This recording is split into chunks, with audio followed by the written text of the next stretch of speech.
Same exercise में से आपके लिए एक सेकंड क्वेश्चन लेके आए जिसमें भी प्रूव वही करना है, बट क्वेश्चन थोड़ा आपको लगेगा कॉम्प्लिकेटेड, बट एक्चुअली जो फर्स्ट हमने किया था उससे इसके आंसर की लेंथ कम है, तो समझना ही है। तो चलो स्टार्ट करते हैं कि ये पूरे क्वेश्चन में 3 + 2√5 इज इरेशनल।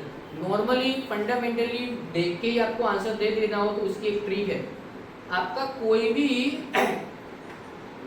नंबरों का कॉम्बिनेशन हो उसमें एक भी नंबर रूट वाला हो तो कह दो कि वो है irrational number. For example 3 normal number है आपका, integer normal, 2 normal integer number rational number है, बट उसके साथ √5 मल्टीप्लाई हुआ, इट मीन्स पूरा आपका ग्रुप हो गया इरेशनल। ये हुआ आपका डायरेक्टली कुछ देख के डायरेक्ट आंसर दे देना हो तो इट मीन्स मान के चलो कि एमसीक्यू आया तो सॉल्व कुछ भी नहीं करना है, क्वेश्चन देख के कि पूरे ग्रुप में √5 या तो मल्टीप्लिकेशन में, डिवीजन में, एडिशन में, सब्सट्रैक्शन में है तो डायरेक्टली लिख दो कि वो है irrational number. But when we need to prove, अगर आपको सेक्शन बी के अंदर पूछा जाता है तो आपको कुछ लिखना पड़ेगा, तो वो कैसे लिखेंगे वो हम यहाँ पर अभी पढ़ रहे हैं। तो ये हमारा original question means proper answer लिखना स्टार्ट करें उससे पहले थोड़ा एक बेसिक इन्फॉर्मेशन आप ले लीजिए जो मैंने यहाँ पर ऑलरेडी नोट डाउन करके रखा है आपको, कि कोई भी नॉर्मल इंटीजर का इंटीजर के साथ एडिशन होगा तो आंसर आएगा वो इंटीजर ही होगा, ठीक है, वो हुआ आपका रेशनल नंबर। सेम में कोई भी दो इंटीजर का माइनस होगा, मल्टीप्लाई होगा या डिवीजन होगा तो दोनों का कॉम्बिनेशन करके जो भी नंबर आएगा वो आएगा आपका रेशनल नंबर। ये आपका क्लियर फंडामेंटल चीज, ठीक है। तो अब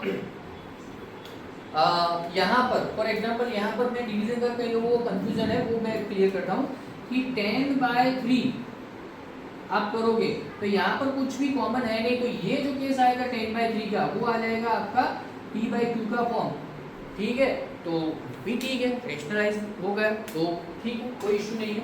तो ये सारे के सारे आपके हमने एक अलग अलग ऑप्शन सोच के रखे। अब क्वेश्चन लिखेंगे कैसे, तो सबसे पहले फिर से let's assume that given number is rational, और फिर से जो हमने आगे किया था वैसे अजम्पशन किया है यहाँ पर, और अजम्पशन में भी फिर से 3 + 2√5 is equal to a/b where a and b are co-prime.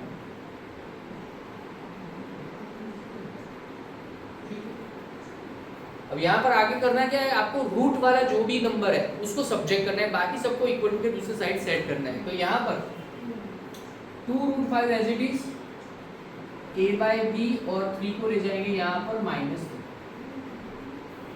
ठीक है। अब क्रॉस मल्टीप्लिकेशन कर दो इसका, तो 2√5, क्योंकि √5 को अकेला करना है तो a minus cross multiplication 3b total divide में b। अब यहाँ से 2 नीचे ले जाओ आप तो √5 is equal to a minus 3b divide by 2 यहाँ आ गया। अब आपको थोड़ा रफ में ये देखना है कि 3 एक इंटीजर नंबर है, नॉर्मल रेशनल नंबर आप मानो, और b भी वही केस है, तो उन दोनों के बीच में मल्टीप्लिकेशन होगा, तो वो दो नंबर के बीच में मल्टीप्लिकेशन होगा तो जो नंबर मिलेगा वो भी क्या होगा, रेशनल। तो ये पूरा ग्रुप हो गया आपका रेशनल, ये भी आपका नॉर्मली इंटीजर है, तो ये आपका नॉर्मल इंटीजर, जैसे कि मैंने कहा ये दोनों के बीच में मल्टीप्लाई तो भी वो जो मिलेगा वो आपका नॉर्मल इंटीजर ही मिलेगा, तो वही केस हुआ। और फिर दो नंबर के बीच में भी सब्सट्रैक्शन, तो दो नंबर के बीच में सब्सट्रैक्शन होगा, ये नंबर भी इंटीजर ये भी इंटीजर, तो ये भी जो आएगा वो क्या आएगा, इंटीजर। तो ये दोनों का ऊपर का केस क्लियर हो गया कि वो इंटीजर का ग्रुप हुआ। सेम वे डिवाइड में भी आप देखो 2 और b के बीच में मल्टीप्लाई हो रहा है, तो एक इंटीजर दूसरा इंटीजर, तो उनका मल्टीप्लाई होगा तो भी जो भी मिलेगा वो भी क्या होगा, आपका इंटीजर ही मिलेगा। तो आपका ऊपर का पूरा ग्रुप और नीचे का पूरा न्यूमरेटर डिनोमिनेटर का दोनों का ग्रुप क्या मिल गया आपको, इंटीजर के फॉर्म में मिल गया, रेशनल नंबर है वो आपका हो गया। तो अभी ऊपर का टोटल ग्रुप नीचे का टोटल ग्रुप तो वो आ गया ये केस में, डिवीजन वाले केस में, तो ये भी इंटीजर ये भी इंटीजर, तो आप कह सकते हो कि हाँ ओवरऑल इन सबका जो भी सिंप्लीफिकेशन होगा, ए और बी जो भी नंबर होंगे सिंप्लीफाई करोगे तो जो भी मिलेगा वो आपका रेशनल नंबर मिलेगा। तो यहाँ पर रेशनल डिवाइड बाय रेशनल आपको रफ में लिखना हो तो ऐसे लिख सकते हो, ठीक है। तो रेशनल बाय रेशनल, तो रेशनल नंबर आ गया। पर फिर से यहाँ पर प्रॉब्लम कि इक्वल टू के लेफ्ट साइड में √5 जो ऑलरेडी हम जानते हैं कि विच इज, तो यहाँ पर एक स्टेटमेंट आएगा कि we know that √5 is irrational number, और इसका हमने बता दिया कि रेशनल बाय रेशनल वो रेशनल नंबर हो जाएगा। तो अब क्या होगा, लेफ्ट साइड में √5 irrational number is equal to, यहां पर भी जो ग्रुप बनेगा वो सारे का सारा रेशनल बन रहा है, तो रेशनल। तो कभी ये पॉसिबल नहीं है कि एक ही नंबर रेशनल हो या इरेशनल हो, इट इज नॉट पॉसिबल। सो फिर से हमारा कॉन्ट्राडिक्शन हो गया, हमारा अजम्पशन रॉन्ग हो गया। तो our assumption is wrong, hence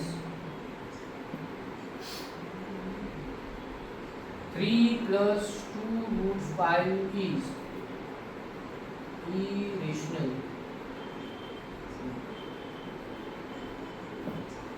simple सा इतना आपको काम करना।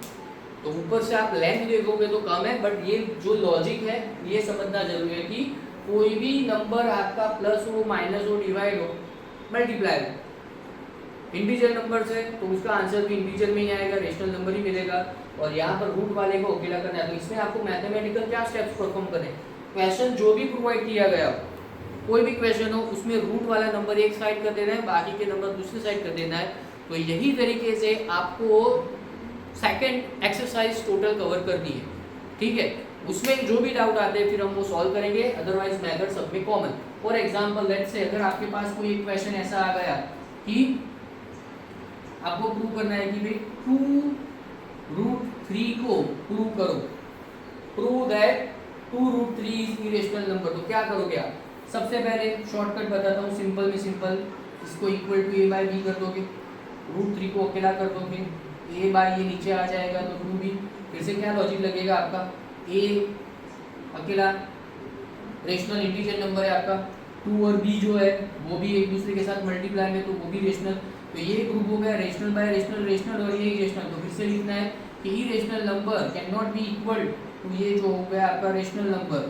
तो फिर से आपको हमारा एजम्पशन गलत है। तो कोई भी क्वेश्चन आता है आपका एक ही फंडामेंटल काम है ये टाइप के क्वेश्चन के अंदर कि रूट वाले नंबर को लेफ्ट में रखो, बाकी सबको राइट में करो, और जो भी राइट वाला ग्रुप है वो ओवरऑल कुछ भी प्लस माइनस मल्टीप्लाई डिवाइड करके रेशनल आपको बना। That's it. फर्स्ट चैप्टर के अंदर की टोटल वैरायटीज यहाँ पर खत्म हो रही है। डाउट्स के लिए अभी मिलते हैं नेक्स्ट सेशन के अंदर।